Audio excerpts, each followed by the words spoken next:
शुरू।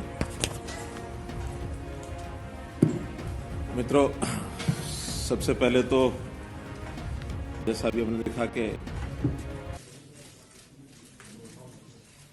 धन्यवाद, बहुत बहुत धन्यवाद मुख्यमंत्री महोदय।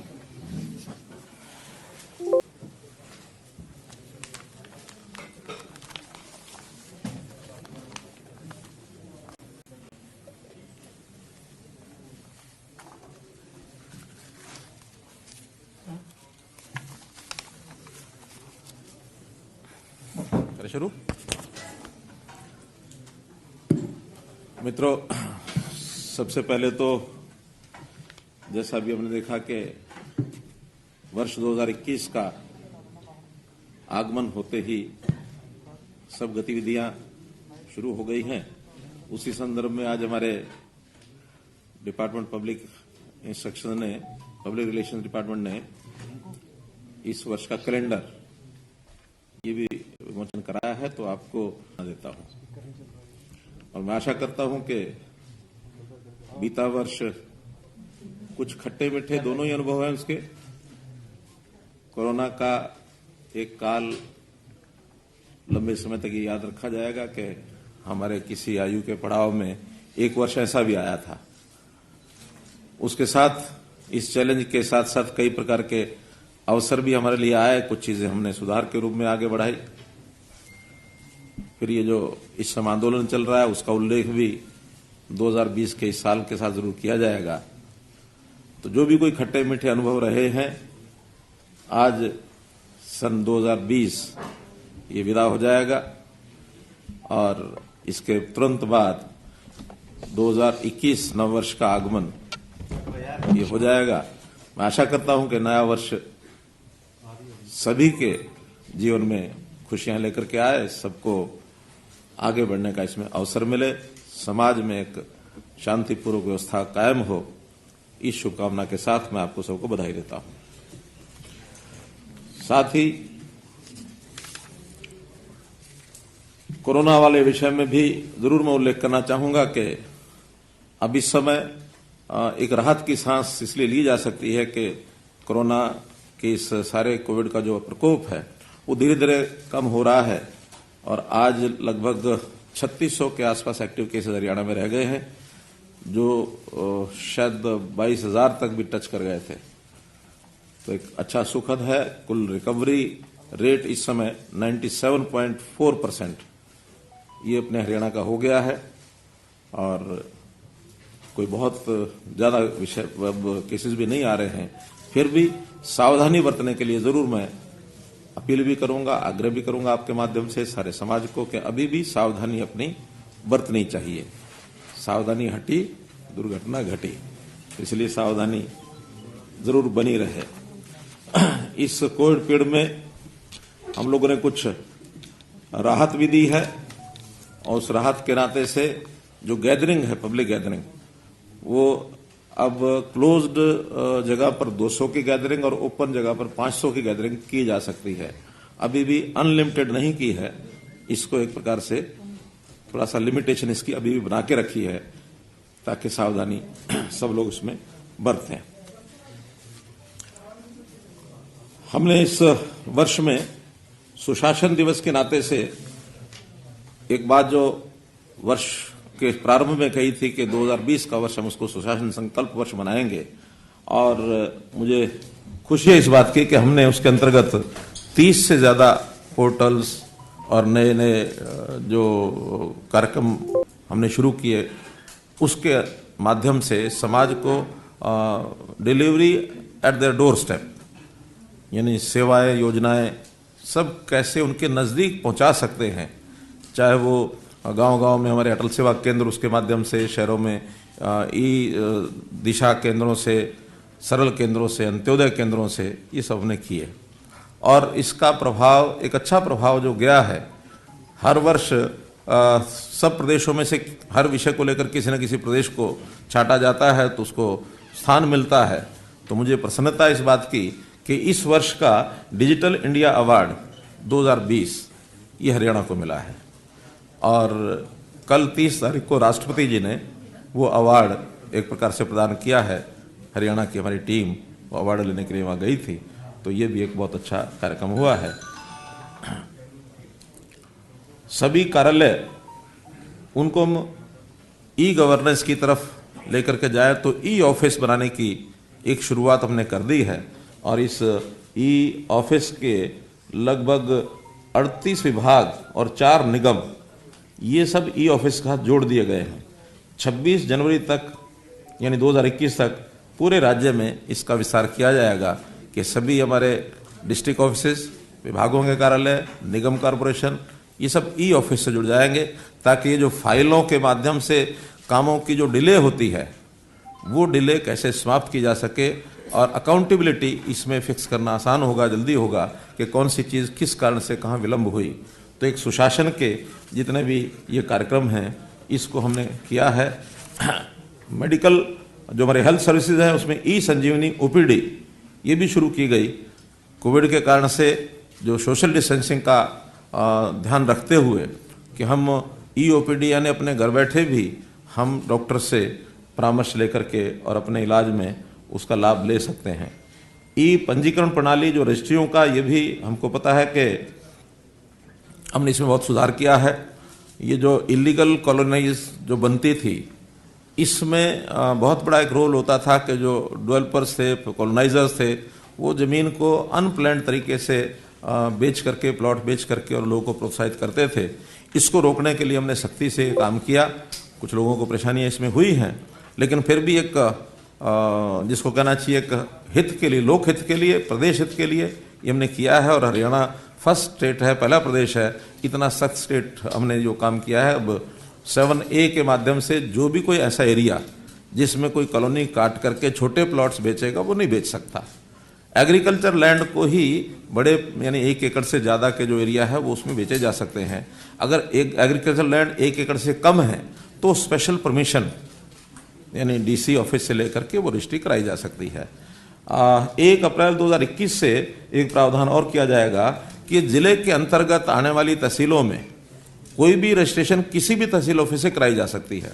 अब किसी एक तहसील के साथ बंधा हुआ व्यक्ति नहीं रहेगा, कोई भी तहसीलदार, नायब तहसीलदार उस जिले के अंतर्गत रजिस्ट्रियाँ कहीं भी कर सकते हैं। आगे योजना चल रही है कि जैसे हमारा सारा रिकॉर्ड पूरे प्रदेश का डिजिटलाइजेशन उसकी हो जाएगी तो हम पूरे प्रदेश में ये खोल देंगे कि कोई भी ज़मीन की रजिस्ट्री प्रदेश में कहीं भी किसी से कराई जा सकती है, लेकिन इसमें कुछ समय लगेगा।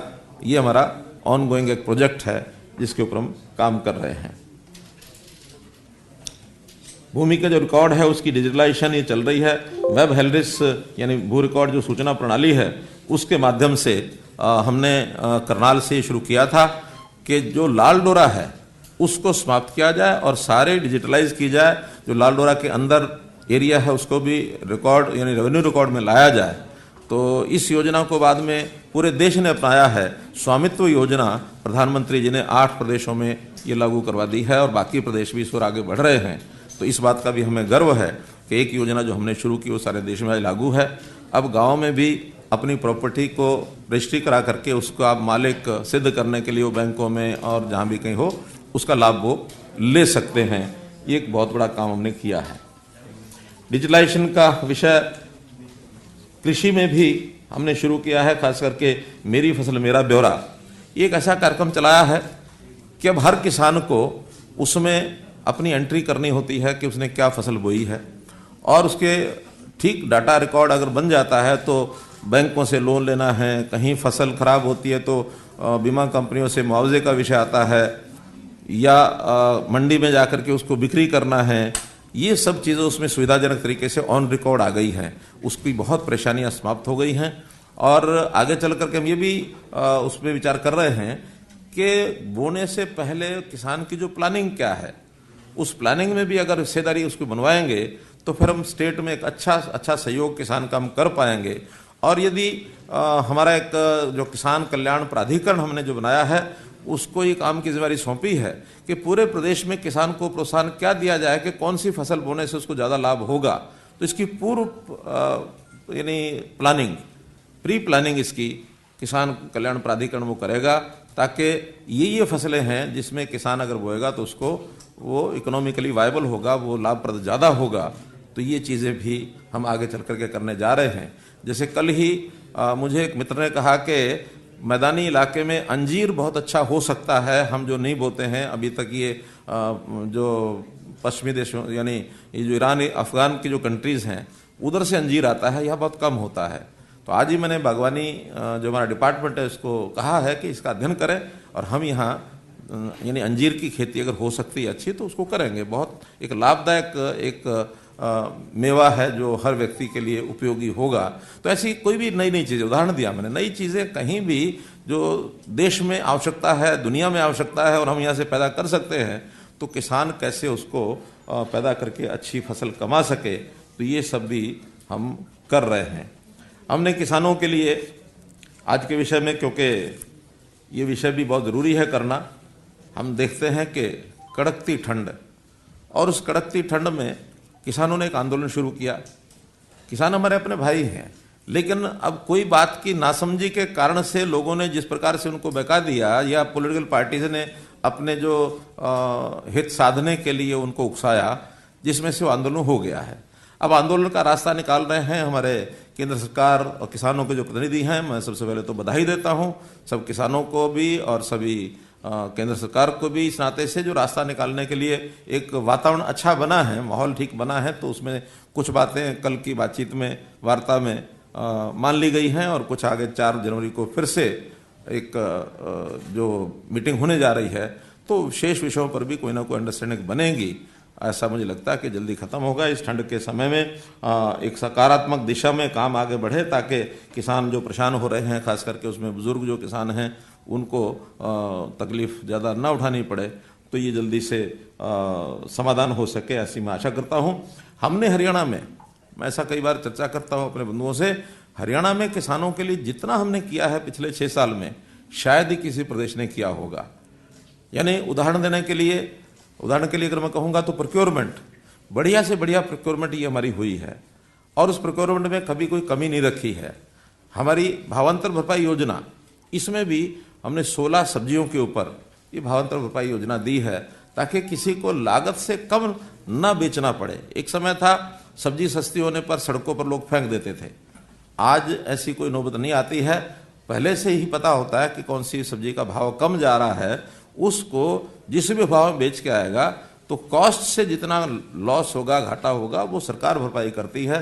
ये योजना हमने पिछले 2 साल से चला रखी और बहुत सफलता में चल रही है।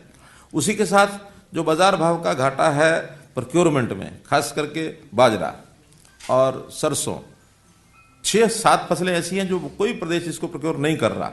बाजरा सरसों के अलावा हमने मूंग, मूंगफली, सूरजमुखी, मक्का, ये सब खरीदे हैं। तो ऐसी सब फसलों पर खरीदने के बाद निर्देश ये है कि स्टेट अपनी रिक्वायरमेंट के हिसाब से इसको खरीदे, जितनी आवश्यकता है। हम सब खरीदते हैं, खरीदने के बाद सस्ता होने पर बाजार में उसको बेचा जाता है। तो पिछले वर्ष में लगभग 550 करोड़ रुपए का घाटा हुआ था। इस बार वो बढ़ करके, क्योंकि बाजरे की प्रोडक्शन भी ज़्यादा हुई, और इस बार बाजरे का रेट जो कि पड़ोस के राजस्थान प्रांत में 1200-1300 रुपया क्विंटल बिका, हमारे यहाँ 21.5 रुपया क्विंटल बिक रहा था। तो 2 बातें और हुई जिसमें से बाजरा ज़्यादा मंडियों में आया। एक, लोगों ने अपने खाने के लिए लगभग 20-25% बाजरा जो रखते थे वो उन्होंने नहीं रखा। स्वाभाविक है कि 2200 में 2100 में बेचेंगे और खाने के लिए सस्ता लाना पड़ेगा, तो पड़ोस में से राजस्थान से ले आएंगे। ऐसा हमको जानकारियां मिली हैं। पहले वो रखते थे, इस बार किसी ने अपना वो बाजरा रखा नहीं। दूसरा, हमारे न चाहते हुए भी कहीं ना कहीं स्मगलिंग बाजरे की राजस्थान से भी होती रही है, और उसकी हम जरूर छानबीन करेंगे कि ऐसी जो काम करने वाले कोई व्यापारी होंगे या कोई और व्यक्ति होंगे, तो उन्होंने ऐसा किया है तो वो ना कर पाए आगे, इसके लिए कोई ना कोई चेक जरूर लगाएंगे। क्योंकि यही बाजरा हमको फिर बाद में चाहे वो पोल्ट्री फार्म्स को, चाहे मंडियों में सस्ता बेचना पड़ता, तो घाटा स्टेट, हरियाणा स्टेट अपने किसान के लिए तो घाटा खा सकती है। हरियाणा स्टेट का किसान हमारे लिए, हमारी जिम्मेवारी उनकी है। बाकी प्रदेशों का योजना उनको अपने आप बनानी चाहिए। तो ऐसी योजना पंजाब को भी बनानी चाहिए, ऐसी योजना राजस्थान को भी बनानी चाहिए। बाकी सब जगह भी जो फसलें वहाँ बोई जाती हैं उसके ऊपर MSP पर वो खरीदें। हमने तय किया है, वादा किया है, दृढ़ निश्चय भी बताया है कि हरियाणा में MSP को कभी खत्म नहीं होने देंगे। मैंने तो यहाँ तक घोषणा की है कि MSP को खत्म करने की किसी ने कोशिश की तो मनोहर लाल राजनीति छोड़ देगा। तो इतने दृढ़ संकल्प के बाद भी कोई शंका किसी को होनी नहीं चाहिए। तो इस प्रकार से हमने किसानों के लिए, बागवानी के जो किसान हैं इनका पहले बीमा योजना में बहुत थोड़े ही बगीचे जो उसमें आते थे, सब्जियां और बागवानी की फसलें नहीं आती थी। हमने मुख्यमंत्री बागवानी बीमा योजना, एक नई योजना बनाई है। इसमें 2.5% का जो चार्जेस लेकर के उस जो किस्त है, और 30,000 सब्जियों के लिए, 40,000 रुपया किसी बगीचे के लिए, फल के लिए, ये इस प्रकार का हमने मुआवजा जो है देने की ये घोषणा की है और इसको बहुत सराहा जा रहा है।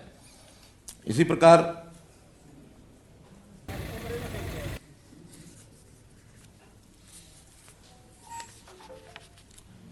प्रगतिशील किसान, क्योंकि किसानों में एक वर्ग ऐसा है जो नई नई विधाएं अपने यहाँ उपयोग करके और उसकी इकोनॉमिक्स वो समझता है कि कैसी फसल बोई जाए, उसमें ज़्यादा लाभ कैसे कमाया जाए। वो डाइवर्सिफिकेशन ऑफ क्रॉप्स, इस पर भी ध्यान करता है, सिंचाई का भी ठीक ध्यान रखता है, बीज और खाद कौन से डाले जाएं इसका भी ध्यान रखता है, आधुनिक उपकरण इसका भी उपयोग करता है, कम लागत में ज़्यादा फसल कैसे हो, ज़्यादा इनकम कैसे हो, ये प्रगतिशील किसान उसने तरह तरह के प्रयोग अपने किए हैं। तो ऐसे हमारे यहाँ एकदम आंकड़ा तो रजिस्ट्रेशन का अभी हमें प्राप्त नहीं हुआ है, लेकिन हमने कहा है डिपार्टमेंट को कि कुछ पैरामीटर्स तय करके और ऐसे प्रगतिशील किसानों को रजिस्टर करेंगे और रजिस्टर करने के बाद उनमें कंपटीशन पैदा करेंगे कि कौन सा किसान किस विधि से इकोनॉमिक्स अपनी कैसे बढ़िया बना सकता है। तो ऐसे प्रदेश भर के किसानों को सम्मानित किया जाएगा, उनको सम्मान योजना में शामिल किया है। इस बार कुरुक्षेत्र में ही हमने घोषणा की थी। साथ में ये भी कहा है कि अपने जैसे 10 किसान अपनी विधि के अनुसार वो भी पैदावार सिखाएं, बताएं उनको। सरकारी ट्रेनिंग अलग होती है, सरकारी जो प्रावधान है वो हमारे बहुत से सेंटर बने सब है, लेकिन प्रैक्टिकली जो प्रगतिशील किसान हैं वो ज़्यादा व्यवहारिक है। तो उसकी व्यवहारिकता के आधार के ऊपर वो 10 किसानों को और तैयार करे और इस ट्रेनिंग के नाते से भी उसको प्रोत्साहन देंगे। जो नए ट्रेंड होकर किसान आएंगे उनको भी प्रोत्साहन देंगे। तो इस प्रकार से प्रगतिशील किसान सम्मान योजना, इसमें जो पहला पुरस्कार हमने रखा है वो 5 लाख रुपए का है। द्वितीय पुरस्कार जो रखा है 2 किसानों को 3-3 लाख रुपया, तृतीय पुरस्कार जो 5 किसानों को 1-1 लाख रुपया, और फिर 100 किसानों को 50-50 हजार रुपया ये सांत्वना पुरस्कार। तो इस प्रकार से एक योजना बनाई है ताकि कृषि को कैसे अच्छा बना सकें, इस ओर वो आगे बढ़ें। जहां तक सिंचाई की बात है, हमने पानी के प्रदेश भर में जितनी पानी हमारी मात्रा है वो तो है, वो अब बढ़ेगी जब बढ़ेगी, लेकिन वर्तमान में जो पानी है उसका डिस्ट्रीब्यूशन ठीक हो जाए, उसका सदुपयोग हो जाए, इसके लिए भी कई काम हमने किए हैं। एक इसके अंदर योजना हमने लागू की है कि 4 करोड़ रुपए लगा करके कि पानी का वितरण वो कैसे किसको हो रहा है तो समान वितरण हो जाए।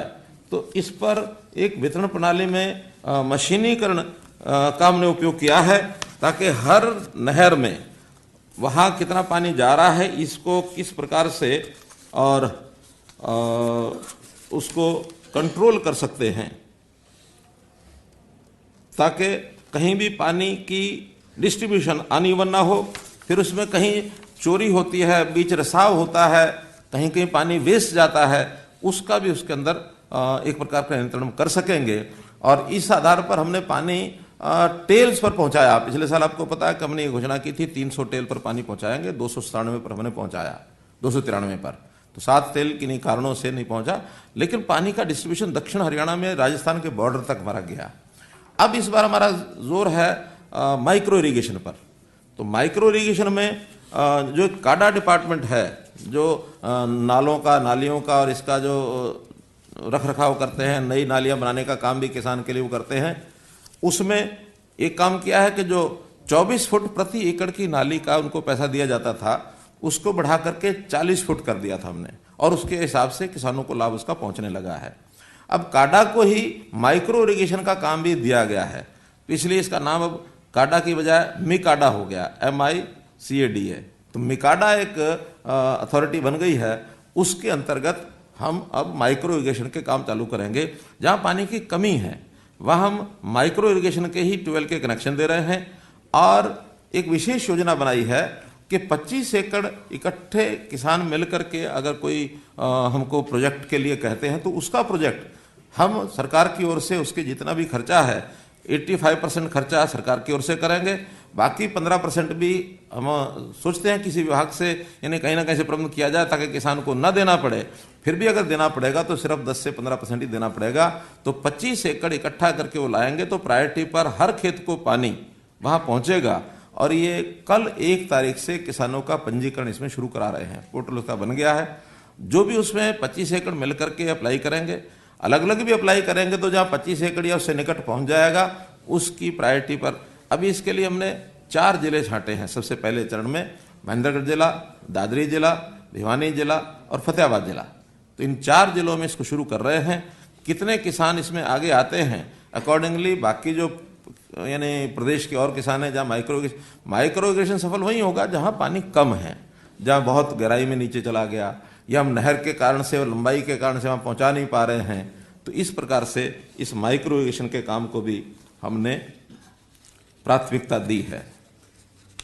साथ ही किसानों के लिए पशुधन क्रेडिट कार्ड योजना ये लागू की है। जैसे किसान क्रेडिट कार्ड योजना थी वैसे पशुधन क्रेडिट कार्ड योजना, और इसमें मुझे बताते हुए खुशी हो रही कि 1,07,000 किसानों के केसीसी जो बैंकों से कार्ड मंजूर हो चुके हैं। 21,000 लगभग उनका डिस्ट्रीब्यूशन भी हो गया है, बाकी डिस्ट्रीब्यूशन भी चलेगा, हो रहा है सब। तो ऐसे 1,07,000 किसानों को ये लाभ इस वर्ष मिल रहा है। शेष को भी हम ये लाभ पहुंचाना शुरू करेंगे। उसके लिए अलग अलग प्रकार के जो पशु हैं उनको अलग अलग प्रकार का जो लोन है वो उसके अंदर दिया जाएगा।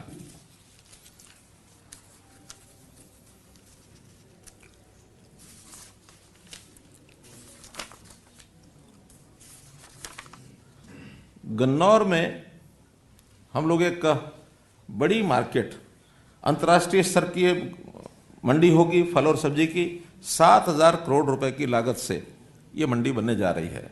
प्रारंभिक चरण के उसके काम जितने सब हो चुके हैं, जिसके अंदर कंसल्टेंट की कंपनी वो लग चुकी है, डीपीआर वो अपना क्या आरएफपी उसका तैयार हो रहा है और जल्दी उसका एक टेंडर निकाला जाएगा। उस टेंडर में अलग अलग पार्ट्स में अलग अलग चरणों के अंदर काम कराए जाएंगे और मैं समझता हूं कि इसी वर्ष में 2021 के अंतर्गत ही उसका काम जो है वो शुरू हो जाएगा और उसके प्रारंभ के चरणों में जितना जितना एक्टिविटीज़ हैं वो भी हम शुरू करा देंगे।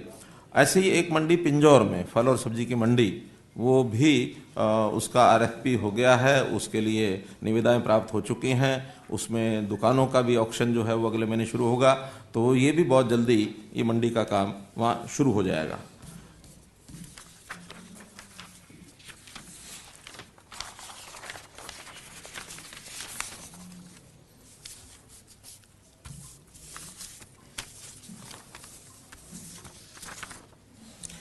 एक कृषि से हट करके एक जो योजना घोषणा मुझे करनी है, जो आपको बताना है, वह है कि हमारे एक कमेटी बनी हुई है, जस्टिस हाई कोर्ट की है उनकी अध्यक्षता के अंदर, और वो सुप्रीम कोर्ट का एक आदेश आया था 2020 फरवरी में कि जो शायद अप्रैल में जो कोरोना के कारण से जेलों के अंदर कोरोना ज़्यादा ना फैल पाए, तो जो कुछ ऐसे कैदी हैं जिनको पैरोल पर भेजा हुआ है, पैरोल पर छुट्टी लेके गए हुए हैं, उनकी पैरोल अवधि वो बढ़ा दी गई थी। अभी जो अवधि थी पहले 31 दिसंबर 2020 आज तक थी, लेकिन कमेटी ने फिर सिफारिश की है कि ऐसे जो पैरोल पर लोग गए हुए हैं, 7 साल की सज़ा जिनको हो गई है या जो अंडर ट्रायल हैं जिनकी सज़ा 7 साल की बनती है, ऐसे सब लोगों को पैरोल का जो पीरियड है वो बढ़ा दिया गया है।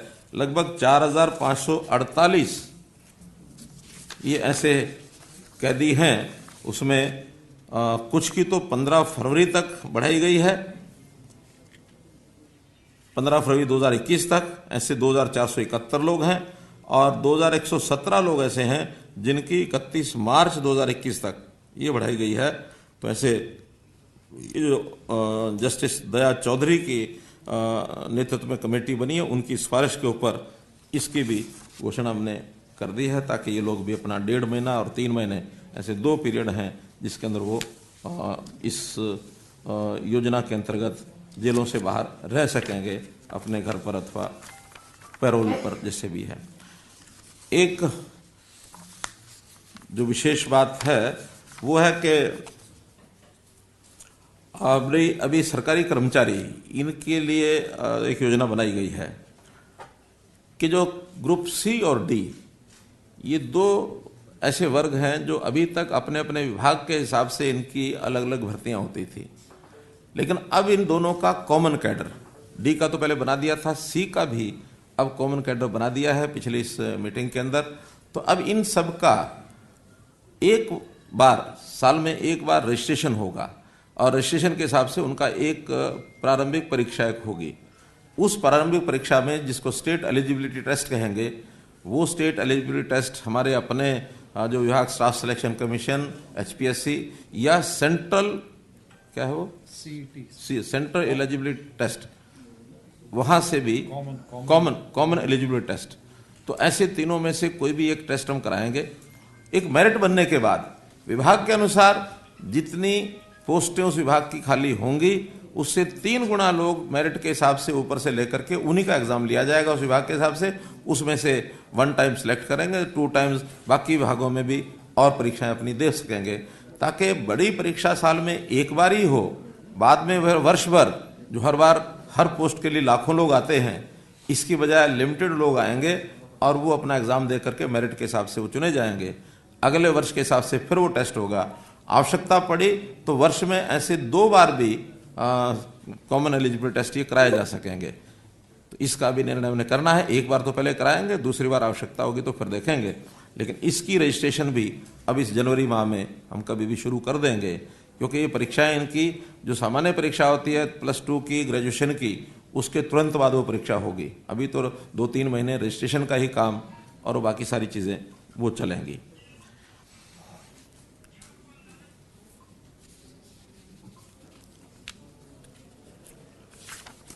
एक अब अंत में मैं एक विषय जो मेरे अपने संतोष का है और जो मुझे अपने पार्टी के कार्यकर्ताओं को बधाई देनी है, और वो है अभी जो चुनाव हुए हैं, 3 कॉरपोरेशन, 1 नगर परिषद और कुछ नगर पालिकाएं, तो इन चुनाव में ऑड सर्कमस्टांसेस के बावजूद, जिसको कहना चाहिए विपरीत परिस्थितियों के बावजूद, और हम लोगों ने 4 जो सिंबल पर चेयरमैन और मेयर, 3 कॉरपोरेशन और 1 नगर परिषद, 4 में से 2 भारतीय जनता पार्टी ने जीत लिए हैं। कांग्रेस को केवल 1 ही मिला है और एक दूसरी पार्टी अंबाला वाली, क्या नाम है, जन चेतना पार्टी। तो हाँ, तो इस नाते से इसमें भी स्थान जो है भारतीय जनता पार्टी का अच्छा रहा है। और जहाँ तक पार्षदों की बात है तो कुल भारतीय जनता पार्टी के 36 पार्षद जीत के आए हैं और कांग्रेस के 19 पार्षद जीत के आए हैं और अन्य 12 पार्षद हैं। तो ऐसे इसमें भी हमारी जो प्रगति है वो मैं कहूँगा कि नंबर 1 पर है। और जैसा मैंने कहा कि यानी बड़ी विपरीत परिस्थितियों में ये चुनाव सब हुआ है। अब वो करना इसलिए आवश्यक था कि एक हाईकोर्ट का डिसीजन था कि 5 जनवरी से पहले ये सब चुनाव कराने हैं, क्योंकि सोनीपत नगर पालिका नगर निगम जो है उसको बने हुए 5-5.5 वर्ष हो गए हैं। वार्डबंदी की कई कठिनाइयाँ उसमें आई थी, कुछ गाँव को मिलाना, कुछ को नहीं मिलाना, ऐसा करके अपनी अपनी जैसी वहाँ की पंचायतों के प्रस्ताव थे या जो वहाँ की आवश्यकता के हिसाब से किए गए थे, उसमें हाईकोर्ट ने कुछ समय लिया और अंत में उसके गठन के बाद अभी ये इससे पहले कराना आवश्यक था, हमने कराया है। और मुझे संतोष है इस बात का, तो मैं जीते हुए सभी अपने प्रतिनिधियों को उनको बधाई देता हूँ, जनता को भी बधाई देता हूँ कि बहुत शानदार नतीजा और बहुत शांतिपूर्वक माहौल के अंदर ये सब हुआ है। तो ये भी एक बधाई का हमारा उनको देने का विषय है। एक बात को महसूस सब लोग कर रहे हैं, निश्चित रूप से आप भी उसमें ज़रूर सहमत होंगे, और वो है कि हमने करप्शन की लड़ाई में अपनी योजनाएं बराबर चालू रखी हुई हैं। चाहे वो ई-गवर्नेंस के माध्यम से सारे कार्यक्रम अडॉप्ट करने के कारण से, और चाहे कहीं भी कोई एकदम आमूलचूल परिवर्तन करने का भी विषय आता है, जैसे ई रजिस्ट्रेशन का हमने किया है। ऐसे हमने पिछले दिनों में ट्रांसपोर्ट डिपार्टमेंट के अंदर भी कुछ RTS को बदला था।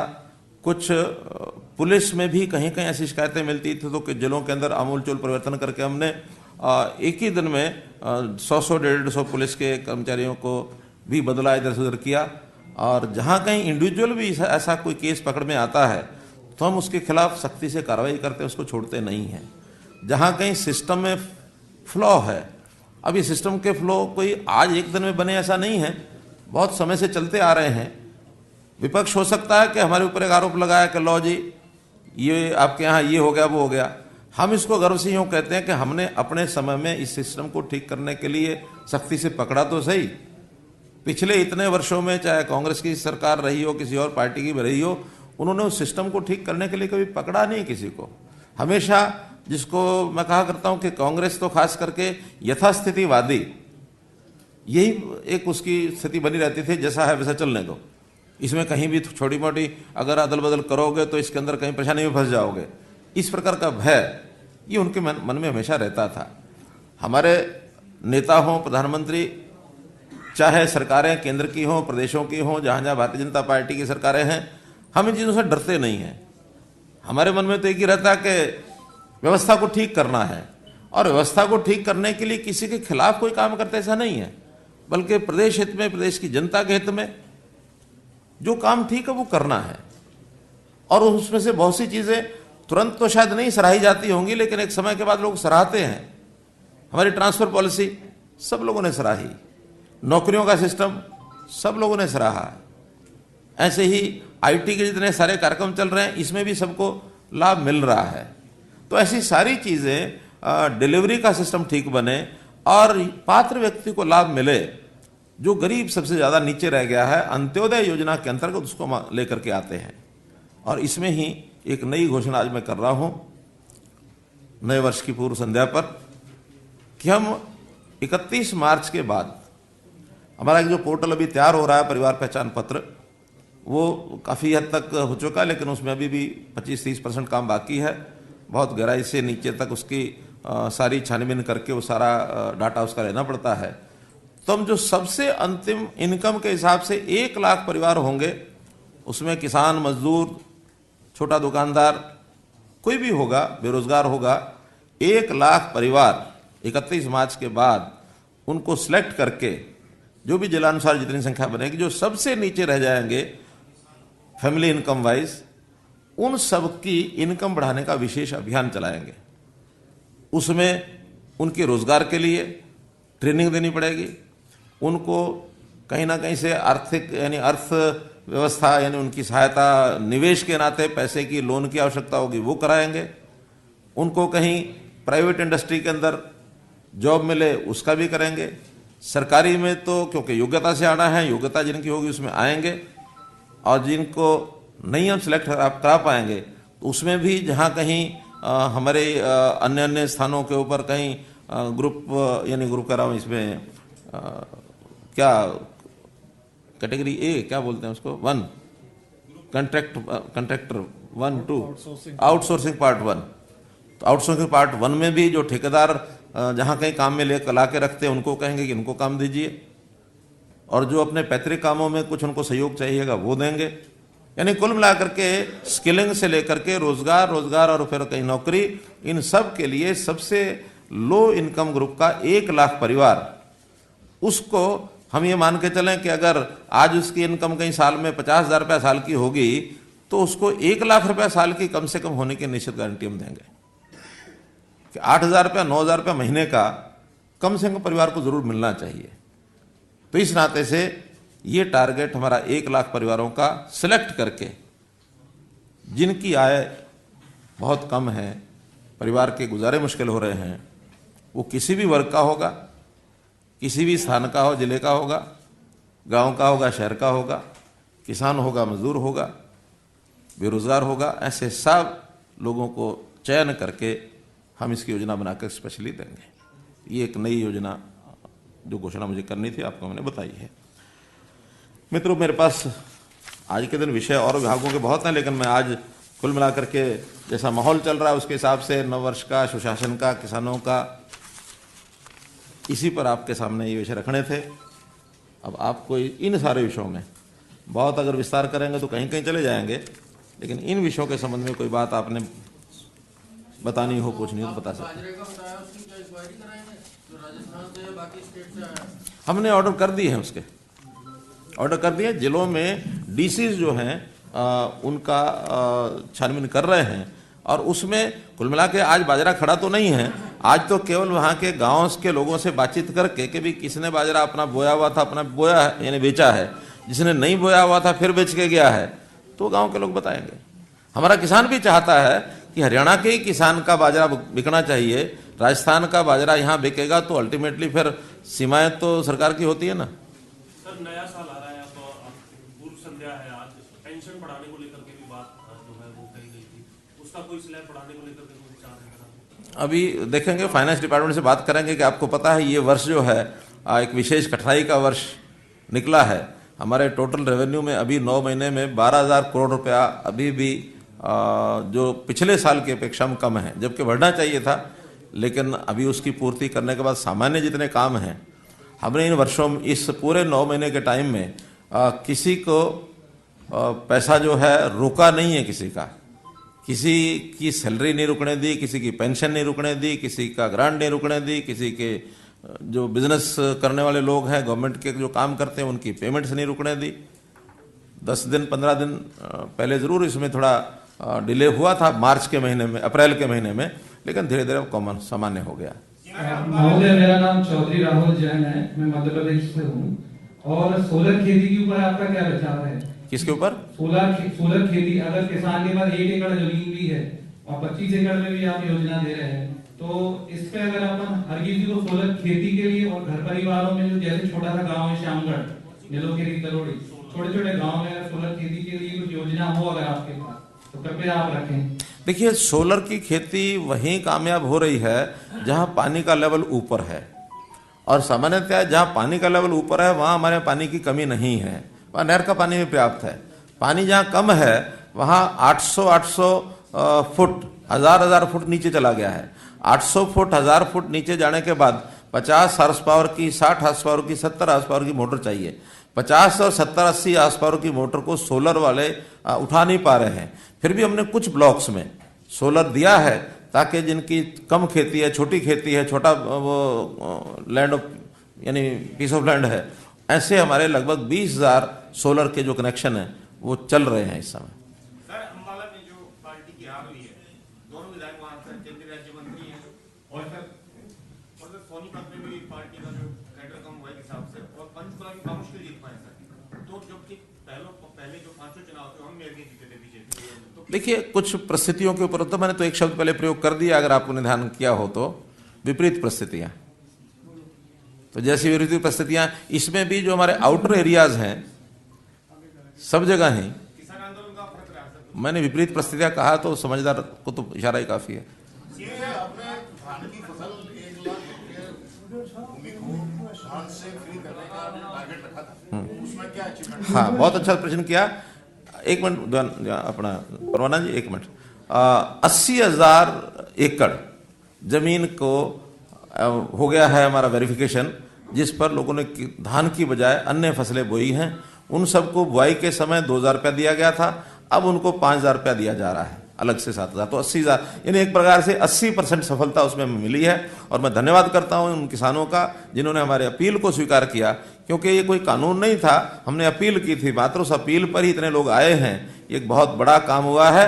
और जो हमारी धान की प्रोक्योरमेंट थोड़ी कम हुई है उसमें 80,000 एकड़ का इसका भी योगदान है कि हमारी जो बिजाई है वो धान की कुछ कम हुई। परवाना जी। हाँ खबर साहब जी, मेरी एक रिक्वेस्ट है आपके लोक संपर्क विभाग के प्रति, जी। वो इक्वली सभी को इंसाफ नहीं करते हैं कि आज चीफ मिनिस्टर की प्रेस कॉन्फ्रेंस है। मुझे किसी कुलीग से पता चला है कि आज आपने 2:30 बजे प्रेस कॉन्फ्रेंस, मैंने पहले भी रिक्वेस्ट आपसे की थी। आपने एक बहुत बड़ी फौज है, इतने बड़े बड़े अधिकारी, मैं आज ही परवाना जी, कम से कम इंसाफ तो करे। परवाना जी, इस बात का आज ही जानकारी लूंगा। मेरे मोबाइल नंबर है, आज ही इंसाफ कर सकते हैं। समझ गया, मुख्यमंत्री की प्रेस कॉन्फ्रेंस है, आप आइए उसको समझ गया। मैं आज ही लूंगा इसकी जानकारी।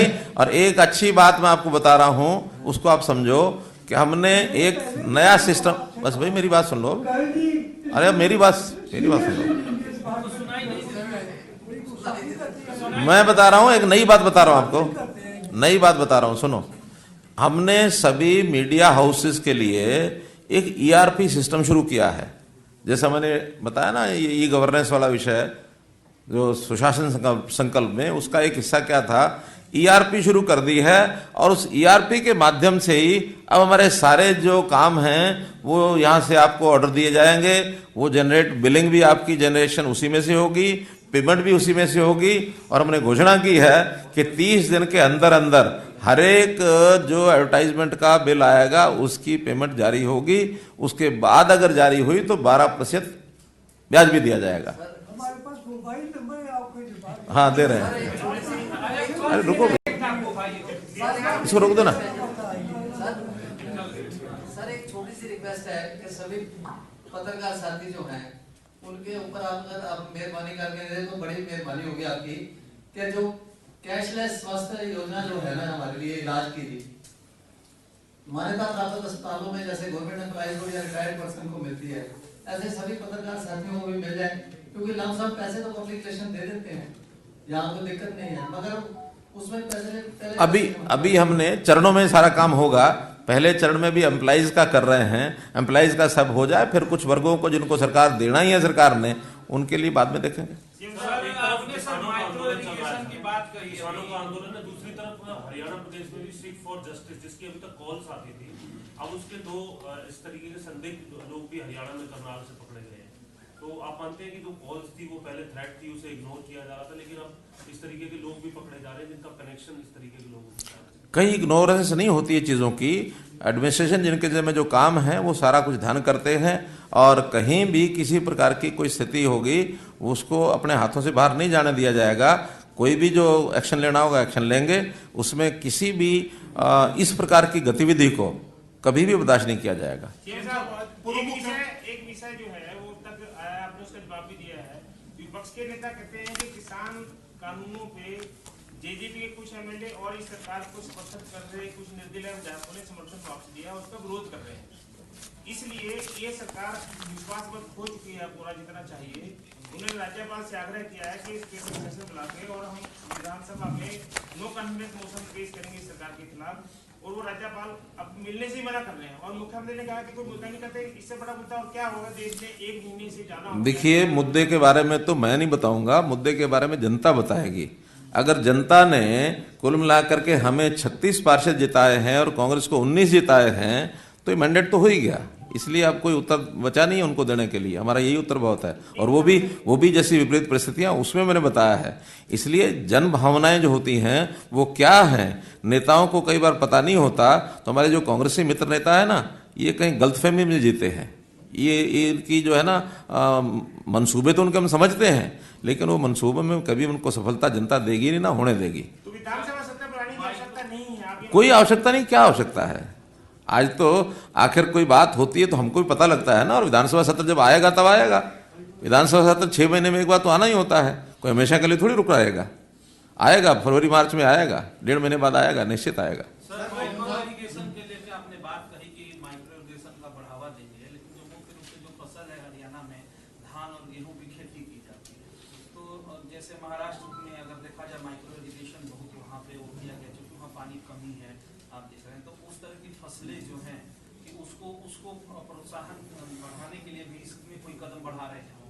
मैंने बताया कि डाइवर्सिफिकेशन ऑफ क्रॉप्स, इसके ऊपर हम पूरा ध्यान दे रहे हैं। क्योंकि अब बोना तो किसान नहीं होता है, कोई किसी के ऊपर दबाव डाल के, फोर्स डाल के नहीं कराया जाता। तो हमारी अपील रहेगी कि जिन फसलों में पानी कम लगता है उनकी बुआई की जाए, खास करके उन इलाकों में जहाँ पानी का उपलब्धता कम है। जहाँ पानी की उपलब्धता बरसात से या जमीन का पानी या पर्याप्त है, वहाँ के लिए कुछ आवश्यकता नहीं होती। लेकिन पानी जहाँ कम है वहाँ पानी जितना हम पहुँचा पाएंगे वो तो अच्छा ही है। जहाँ कहीं कम पहुँचा पाएंगे तो फिर माइक्रो इरिगेशन, लेकिन उसमें फसलें भी, आप जहाँ माइक्रो इरिगेशन होगा वहाँ धान तो पैदा नहीं होगा, वहाँ तो अन्य फसलें होंगी। लेकिन जो अन्य फसलें हैं उसके बारे में किसान प्राधिकरण जो मैंने बताया उनकी ओर से रिकमेंडेशन जाएगी कि ये फसलें बोएंगे तो इसमें लाभ ज़्यादा होगा। दालें हैं, बहुत इलाके में बोई जा सकती हैं, उस दालों की बुआई के कारण से आज दालें महंगी भी बहुत हैं।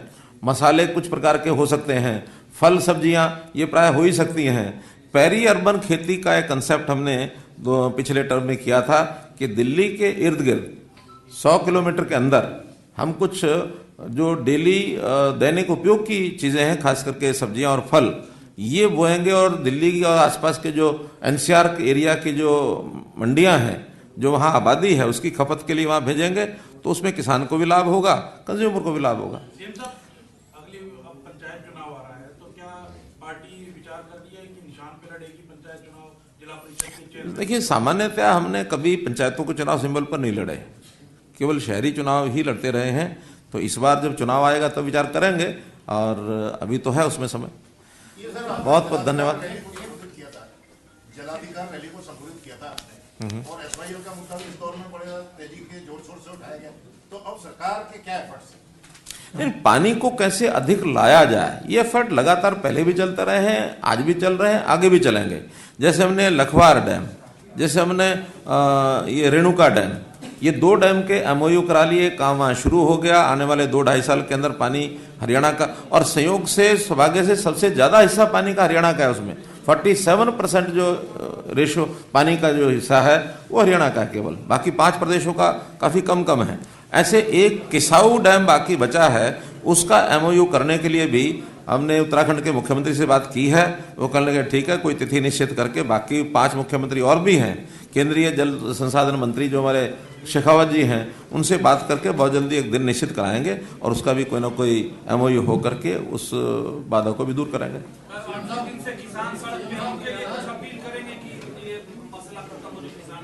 नहीं, मेरा तो पहले भी अपील थी, आज भी वही अपील है, आज भी वही अपील है, मौसम को ध्यान में करते हुए। और अब चूंकि एक वातावरण ऐसा बन गया है कि बातचीत सारा सामान्य होने की स्थिति में आ गए हैं, तो अपने इस आंदोलन को खत्म करना चाहिए उनको, और इस बातचीत के सिलसिले के माध्यम से सरकार को भी और किसानों को भी मिल बैठ करके कोई रास्ता निकालना चाहिए। बहुत बहुत धन्यवाद।